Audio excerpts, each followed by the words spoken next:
அதுக்கு முன்னாடியே ஐலண்ட் இல்லாமல் தான் நான் புஷ் பண்ணியிருப்பேன். கிச்சன் ஓப்பனாக கொடுத்தது காரணமும் இதுதான். ஏன்னா நம்ம சின்ன பிளாட்டு. இப்போ நீங்கள் நல்லா பார்த்தீங்கன்னா அந்த மெயின் டோர்ல இருந்து பார்த்தோம்னா உங்கள் மெயின் வாசல்ல இருந்து உங்களுக்கு அந்த கிச்சனோட அந்த கார்னரும் தெரியும், இந்த எண்டும் தெரியும். ஸோ எங்கேயுமே பிளாக் இல்லாத போகும்போது தெரியும். நீங்கள் இதுவே ஒரு கிரவுண்ட் பிளாட்டாக இருந்தாலும் டிவைடட் கண்ணுக்கு தெரிஞ்ச அந்த 20 அடி 25 அடி தான் தெரியும். அது வந்து ஒரு மாதிரியான உள்ள வேற என்னமோ இருக்குன்னு இப்பயும் நமக்கு இருக்கு ரூம்ஸ் எல்லாம். பட் பார்த்தா இன்னும் வேற ஏதோ இருக்குன்றதுனால இதுவே பெருசா தெரியும். As a perception. ஹேக்கு இல்லைன்னா ஒரு சைக்காலஜி என்னன்னா, உள்ள வந்தோடனே அவங்க கீழே பார்க்கவே மாட்டாங்க. ஏன்னா அதை அடைக்கலைன்னா இப்போ லிஃப்ட்டுக்குள்ள இருக்கும்ல, ஏன் அடைச்ச மாதிரி இருக்குன்னா ஒரு கன்ஃபைன் ஸ்பேஸு மூடி இருக்கு. நீ இது உள்ள வந்தோடனே ஓப்பன்னஸ் இருக்கும்போது எல்லாருமே பெருசா இருக்கு. ஃபர்ஸ்ட் பெர்செப்ஷன் ரொம்ப இம்பார்ட்டன்ட். கலர்ஸ் வேற எந்த கலரும் அடிக்கல, ஒயிட் இதாக. நான் கூட நினச்சேன் மாண்டேன் வந்து ரொம்ப அடிக்கிற மாதிரி இருக்குன்னு நினச்சேன். பட் இட்ஸ் ஓகே, நல்லா இருக்கு இப்போ. ஏன்னா வீடு ஃபுல்லாக ஒயிட்டாக இருக்கிறதுனால அது மட்டும் கலர்ஃபுல்லாக சூப்பராக இருக்கு. அப்புறம் அது இது மேலே நம்ம இது ஒன்று போச்சு, அது பேர் என்ன அது இன்னைக்கு தான் பேசிட்டு இந்த இயர் எடுத்துருவாங்களாம். விதத்தில் என்னன்னா, எனக்கு இந்த ஸ்கைலைட் வந்து 2வது ஸ்கைலைட் பிளானே பண்ணல. அந்த ஸ்கைலைட்டை நம்பி தான் நான் இந்த மெயின் ஸ்கைலைட் கொடுத்தேன். ஏன்னா வெயில் அடிக்காதுன்னு சிமுலேஷன்லாம் பண்ணி சம்மர் சால்ஸ்டைஸ்க்காக பண்ணி ஓகே அது ஓவர் ஷேடோ பண்ணிடும்.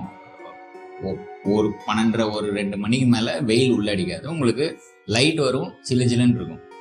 பட் அந்த ஹைட்டை இறக்குன உடனே வெயில் டைரெக்டாக அடிக்குது. அது ஒன்றும் பண்ண முடியாது. அது ஒன்று. 2வது வந்து இப்போ டெரஸ்க்கு போகிறதுக்கு ஸ்டார்கேஸ் கொடுக்கணும். இது இப்போ நம்ம சொல்கிறோம் அடுத்த வருஷம் எடுத்துருவாங்கன்னு வி டோன்ட் நோ எட். எடுக்கலைன்னா இப்போ டெரஸ்க்கு எப்படி போகிறது அப்படின்னு. ப்ளஸ் நாங்கள் உங்ககிட்ட எலிவேஷன் எல்லாம் பண்ணி இன்ஃபேக்ட் கிரவுண்ட் ஃப்ளோர் ஃபவுண்டேஷன்லாம் முடிச்சதுக்கு அப்புறம் தான் வி டிசைடட் நம்ம அந்த ஹெட்ரூம் மேலே போகாமல் பண்ண போகிறோம் அப்படின்னு. அதுவும் அகெயின் என்ன பால்கனிலேருந்து ஒரு ஸ்டார்கேஸ் கொடுத்தோம்.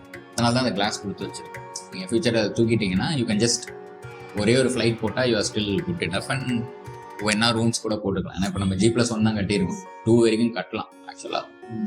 இப்போ வந்து அந்த பாலி கார்பனேட் போட்ட பிறகு இன்னும் ரொம்ப இதாகிடுச்சு எனக்கு.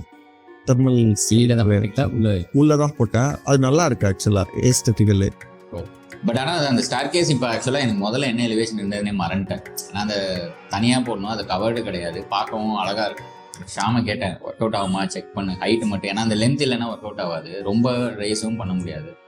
கரெக்டாக போய் எட்ஜில் போனால் நிற்கும். சரி, அதுக்கப்புறம் அந்த எலிவேஷன் எப்படி போடணும், ஆனால் அது ஃபினிஷ்டாக இருக்கும். ஏதோ இல்லைன்னா அந்த பழைய வீட்டிலலாம் இருக்கும் தெரியுமா, சைடில் படிக்கட் போட்ட மாதிரி ஆகிடும், அது டோட்டலாக போயிடும்.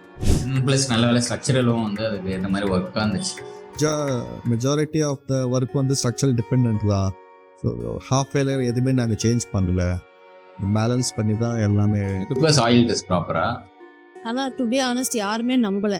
யார் உங்களுக்கு இந்த மாதிரிலாம் பேச்சு கேட்டு யார் இப்படி கட்டி கொடுத்தாங்க, யாருமே நம்பலை. இந்த மாதிரி இதெல்லாமே வந்து நாங்கள் டிஸ்கஸ் பண்ணோம், இப்படி தான் இருக்கணும், இந்த ஃபாயர் ஏரியாவுக்கு அப்புறம் தான் இது வரணும், இந்த ஸ்டேர்கேஸ் இந்த மாதிரி தான் இருக்கணுமா வேணாமா, இந்த அளவுக்குலாம் டிஸ்கஸ் பண்ணணும்னா அது நம்ப மாட்டேங்கிறாங்க. இந்த மாதிரி பண்ணால் அது ரொம்ப தலைவலி, யாரும் எஃபர்ட் எடுக்க முடியாது. அந்த அளவுக்கு அவங்க தலைவலி எழுத்தாங்க.